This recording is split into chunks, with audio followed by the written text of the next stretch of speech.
ಕೋಲಾರ ಜಿಲ್ಲೆಯ KGF ನಗರಸಭೆಯು KGF ರಾಷ್ಟ್ರಕವಿ Kuvempu bus ನಿಲ್ದಾಣದಿಂದ ಮುಳಬಾಗಿಲು ವಿ ಕೋಟ ಮುಖ್ಯ ರಸ್ತೆ ಆಗಿರುವ ಬಿಎಂ ರಸ್ತೆಗೆ ಅತಿ ಶೀಘ್ರದಲ್ಲೇ ಕತ್ತಲಿನಿಂದ ಬೆಳಕಿಗೆ ಮುಕ್ತಿ ಸಿಗುತ್ತದೆ ಎಂದು ನಗರದ ಪೌರಾಯುಕ್ತರು ಹೇಳಿದರು. ಇದರಿಂದ ಬಿಎಂ ರಸ್ತೆಯ ಅಂಗಡಿಯ ಮಾಲೀಕರು ಸಂತಸ ವ್ಯಕ್ತಪಡಿಸಿದ್ದಾರೆ. ಈ ಕಾರ್ಯಕ್ಕೆ ಡಿಜಿಟಲ್ ನ್ಯೂಸ್ ಕನ್ನಡ ವಾಹಿನಿಯ ಒಂದು ಸಲಾಂ.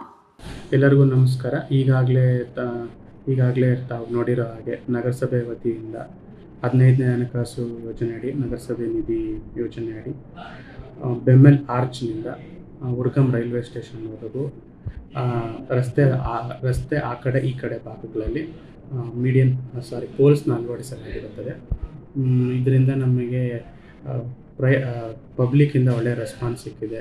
ಇಲ್ಲ ಲೈಟಿಂಗ್ ಆಗಲಿ, ಸೇಫ್ಟಿ ಕನ್ಸರ್ನ್ಸ್ ಆಗಿರ್ಬೋದು, ಏನು ಈ ಆ ಕಡೆ ಭಾಗದಲ್ಲಿ ನಡೆದಾಗ ರಾತ್ರಿ ಹೊತ್ತು ತುಂಬ ಕತ್ತಲಿತ್ತಂತ ಅದು ಮುಂದುವರೆದ ಭಾಗವಾಗಿ ನಮಗೇನು ಸ್ಕೂಲ್ ಆಫ್ ಮೈನ್ ಸ್ಟ್ರೆಚ್ಚಿಂದ ಎಲ್ಲೆಲ್ಲಿ ನಮಗೆ ಫಿಸಿಬಿಲಿಟಿ ಇದೆಯೋ ಆ ಸ್ಟ್ರೆಚ್ಚಲ್ಲಿ ಕೂಡ ನಾವು ನಗರಸಭೆ ವತಿಯಿಂದ ಆ ಲೈಟ್ಸ್ನ ನಾವು ಹಾಕ್ತಾಯಿದ್ದೀವಿ. ಆ ಕಾಮಗಾರಿ ಇಂದು ಶುರು ಆಗಿದೆ. ಆ ಕಾಮಗಾರಿ ಬಗ್ಗೆ ಜನರಿಂದ ನಮಗೆ ಏನಾದರೂ ಅವರಿಂದ ಸಜೆಷನ್ಸ್ ಬಂದಲ್ಲಿ ಅದು ಖಂಡಿತವಾಗೂ ನಾವು ಸ್ವೀಕರಿಸ್ತೀವಿ. ಎಷ್ಟು ವೆಚ್ಚದಲ್ಲಿ ಮಾಡ್ತಾ ಇದ್ದಾರೆ? ಇದು ಸುಮಾರು 4 ಕೋಟಿಯಷ್ಟು ಪ್ರಾಜೆಕ್ಟ್ ಇದು. ಈಗ ನಾವು 1 ತಿಂಗಳಲ್ಲಿ ಕಾಮಗಾರಿಯನ್ನು ನಾವು ಮುಗಿಸೋ ಪ್ರಯತ್ನದಲ್ಲಿದ್ದೀವಿ. ಆಮೇಲೆ ಆ ಕಡೆ ಇರೋರೆಲ್ಲ ಡ್ರೈನೇಜ್ ಎಲ್ಲ ಗಲೀಜ್ ಇದೆ ಸರ್. ಆ ಕಡೆ ಫುಲ್ಲು ಡ್ರೈನೇಜ್ ಇದೆ. ಆಮೇಲೆ ರೋಡ್ಸ್ ಸರಿಯಿಲ್ಲ ಅಂದ್ಬಿಟ್ಟು ಆರೋಪ ಮಾಡ್ತಾ ಇದ್ದಾರೆ ಸರ್.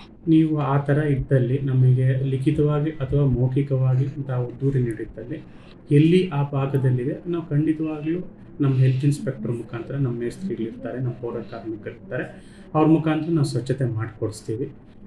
ತಾವು ಇಲ್ಲಿ ಬರಬೇಕಂತೇನಿಲ್ಲ, ತಾವು ವಾಟ್ಸಪ್ ಮಾಡಿದ್ರು ಕೂಡ ನಾವು ಸ್ಪಂದಿಸ್ತೀವಿ. ನಮಸ್ಕಾರ. KGF ನಗರಸಭೆ ಒಳ್ಳೆ ಕೆಲಸ ಮಾಡ್ತಾ ಇದ್ದಾರೆ. ಇಲ್ಲಿ BM ರೋಡ್, ಅಶೋಕನಗರ ರೋಡ್ ತುಂಬ ಕತ್ಲ ಇತ್ತು, ಸ್ವಲ್ಪ ಭಯ ಎಲ್ಲ ಇತ್ತು ಈ ಕಡೆ ಹೋಗೋ ಬರೋರಿಗೆ. ಇವಾಗ ಒಳ್ಳೆ ಲೈಟಿಂಗ್ ಎಲ್ಲ ಹಾಕ್ತಾರೆ. ಅವ್ರಿಗೆ ತುಂಬ ಧನ್ಯವಾದ ಹೇಳ್ತೀನಿ. ತುಂಬ ಥ್ಯಾಂಕ್ಸ್ ಅವ್ರಿಗೆ. ಎಷ್ಟು ದಿನ ಆಗಿತ್ತು ಸರ್? ಇದು ಐ ಥಿಂಕ್ 4-5 ಇಯರ್ಸ್ನಿಂದ ಏನಿರಲಿಲ್ಲ ಈ ಕಡೆ. ಇವಾಗ ಒಳ್ಳೆ ಕೆಲಸ ಮಾಡ್ತಾ ಇದ್ದಾರೆ.